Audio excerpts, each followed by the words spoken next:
Nurse TV, brought to you by HESTA and the Australian Nursing Federation.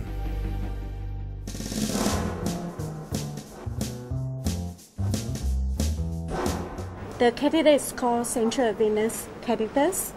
Like most adult patients, most children, when they admit to the hospital at some stage, they will require a small plastic catheter inserted into a small vein to give either fluid or medications. However, some of the medications and fluid can be irritating to the small veins and the tissue.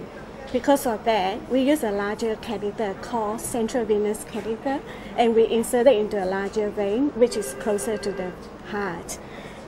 While there is a lot of benefit of this catheter, however, because of the size and the location of the catheters, it does associated with a higher risk of infections and blood clotting.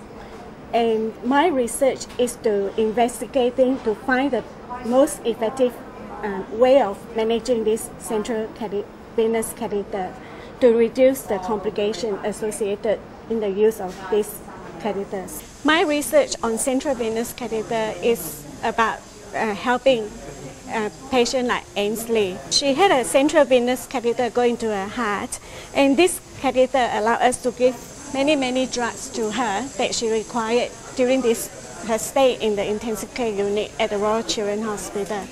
Without this catheter, it would be very detrimental to Ainsley. That's why my research is about to improve the care of this management of this central venous catheter, so that she will not have infections and she do not require antibiotic cover and all this. There's two stages. One is when I was doing my master's degree. That one is a systematic review to find the best evidence around the world for the management of this catheter. Another one is I did at Children's Hospital, which was a 12-month project. We collected all the data on the catheters to find out the infection rate and the blood clotting rate in this hospital. A central venous catheter is a little plastic device that inserted into a larger vein in our body. Most of the time, this larger vein, the tip of the catheter, is either situated within the outer body or the abdominal. That's why it's a central venous catheter. It is different from a peripheral catheter, which most of people will understand. It only inserted into the smaller veins, and the tip of the catheter stays in the small vein, and it doesn't reach the heart or the big vessel in the body. The central venous catheter is become more and more commonly used in every hospital in both adult and pediatric populations. When I look at the literature, there's no other people doing the systematic review in the children. And I think I'm the first one who did that research. I hope to publish soon. At the moment, I'm in the process of writing it out. I only got a little bit more to write, and hopefully it will be published. And one of the reasons you ask, why is it so popular? Partly because I speak in a few conferences, and I also communicate with the rest of the nurses around the world.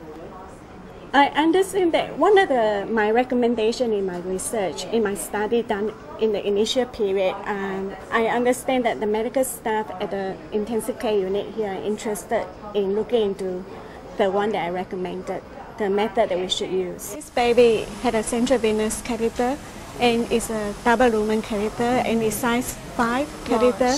Yeah. It was inserted 2 days ago. I felt that by doing this research, I had enough of knowledge to teach the rest of the staff and how to care of these patients, and this in turn it will improve the patient care, and subsequently I will feel good because of that.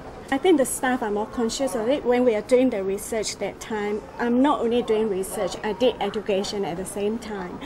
And this research showed that by using the same method to care for these type of catheters, as well as education, it does improve the infection rate. And I understand that the staff in this hospital are more aware of how we should manage these type of catheters. So it is beneficial.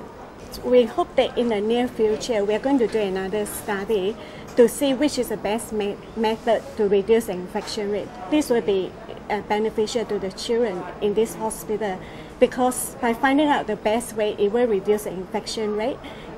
This in turn will reduce the hospital staying rate, and which is good for the parents as well as the children. Working in the intensive care unit can be depressing. However, there are times it can be rewarding. Patient like Ainsley, we can see her getting better and better, and the most rewarding part is seeing her improving each day and the smile at the parents' place. It is a tough process to study part-time and working full-time as a nurse, especially at that time.